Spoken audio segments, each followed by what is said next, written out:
Hi everyone, this is Debbie, and we're still at that campground in Apopka outside of Orlando, Florida. We're having a really good time, been relaxing, been exciting, and enough about that. And yeah, I'm getting ready this weekend to go on my sister's weekend, which we usually do once a year. It's usually in January, but my little sister, the one that I went to Alaska with, she's actually retiring the end of this year as a circuit court judge, and her husband are leaving on a 5 or 6 month cruise. And well, I'm really going to miss her, but it's not like I'm around here either usually.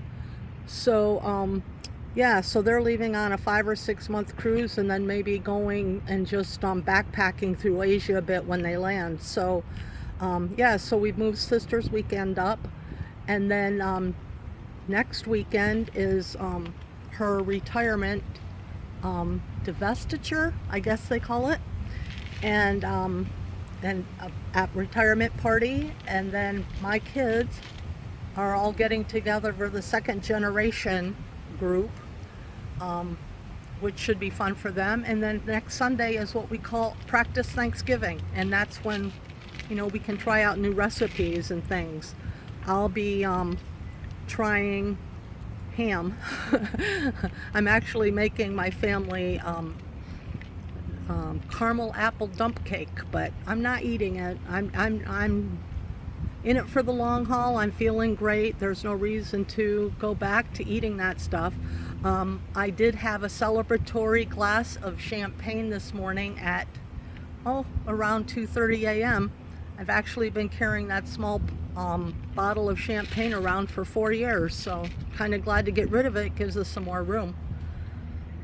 And let's see.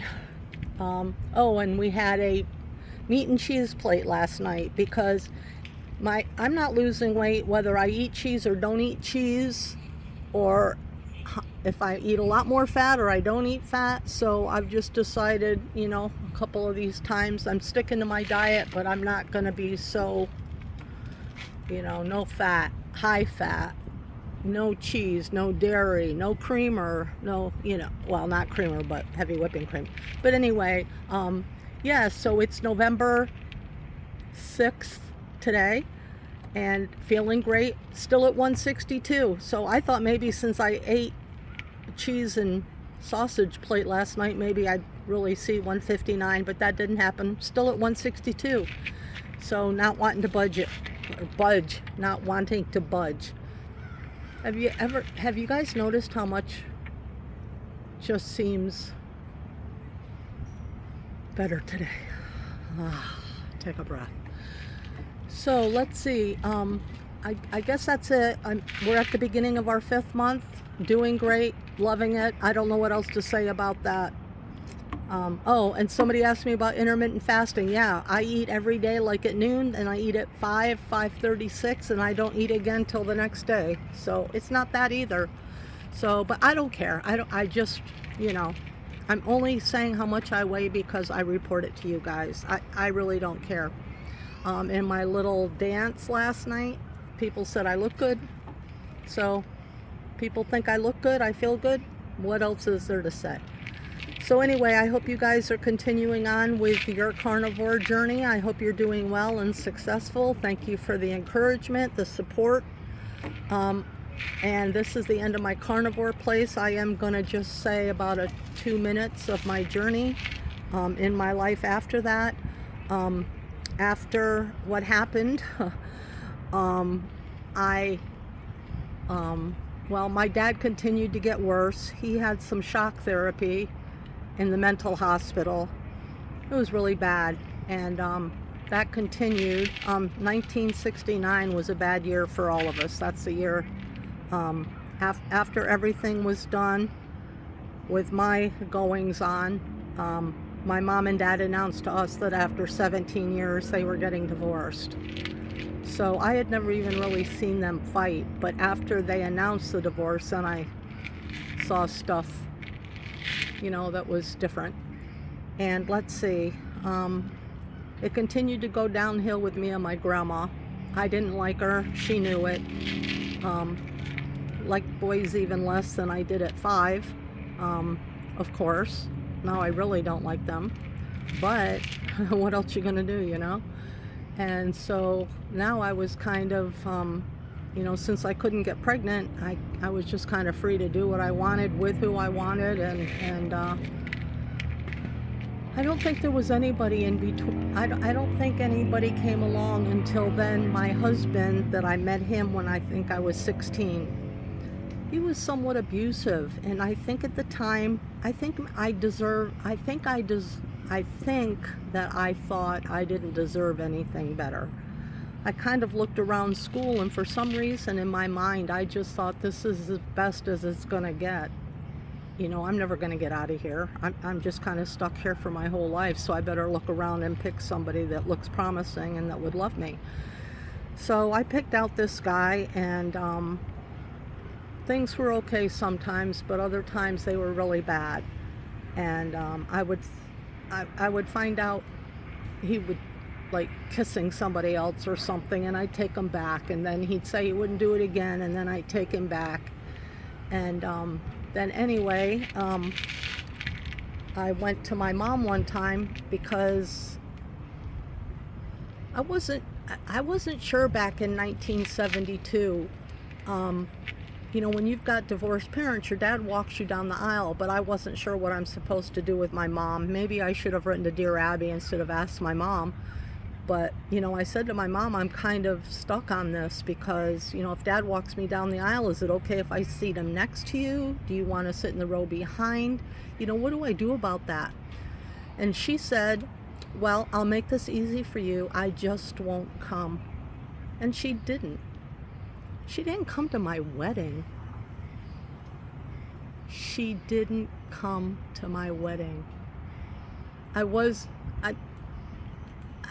happy though when my 2 little sisters showed up, and my grandma on my mom's side brought them, and I cried seeing them there, and of course my dad was there to give me away. I think that was the only thing he ever showed up for.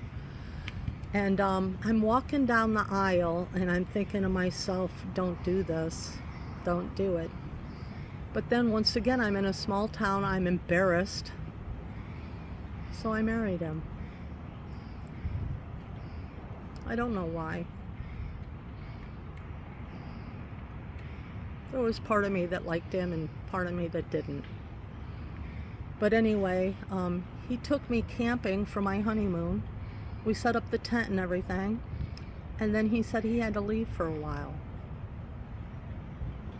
I found out like 3 days later he was the girlfriend I didn't even know he had. It didn't get any better. He would go, I would find out, I would confront him, I would leave, I would go to Florida where my family was, and then he would call and say he was sorry, it didn't really happen. His girlfriend even called me one time and said nothing happened. So it took till the 3rd time that I just thought, nope, this is it. So my best friend at the time, Sue, that had tried to help me as best as she could when I was pregnant, her and her husband came over for Christmas dinner. Yeah, it was Christmas dinner. Everything was fine. We cleaned up the kitchen when we were done. The guys went to go watch football. They fell asleep, and I turned to my friend and I said, help yourself to anything here, I'm out of here. And I left, and I went down to my mom's, and he followed me down there after a while and cried, and he did everything. And I said, I will probably love you till the day I die, but I don't trust you. And I just can't. I'm 18 years old. I've been married for 4 months, and I just can't. I can't do this. And I had once again at 17 heard about the 4 spiritual laws, and I prayed again to, ask the Lord into my heart. I actually really had forgotten about what had happened at 12, going forward at the Billy Graham movie. But I did do that, and I was really excited when I got out to the car, and I told him that I had just gotten saved, and he was like, "What are you doing?" And I was like, "No, I feel so good. I feel joy and everything." He says, "Yeah, but you can't smoke anymore. You can't drink anymore, and we can't have sex anymore." So I kind of share that I think I was only saved for about 4 days because I thought there were major rules, and if you don't follow them. So anyway, that brings me up to the time I'm 18. I'm living back at home and having one more guy that let me down. Another guy. Really started liking guys less and less. But at the same time, I can't get pregnant. I feel rebellious, and I'm doing what I'm doing, and that's the way it is. So anyway, that sounds kind of depressing, doesn't it?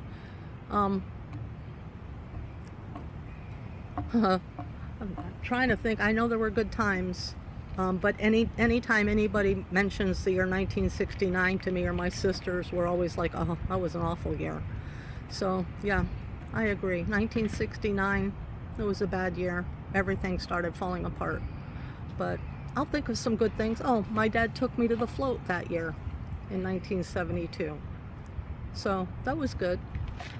Anyway, I'm going to stop it there, and I'll continue the journey the next time I talk to you. I hope you're all doing well and continue on, and I will figure out how to talk to you all between here and during the weekend for me. I'll talk to you then. I am so sorry it went this late. Bye.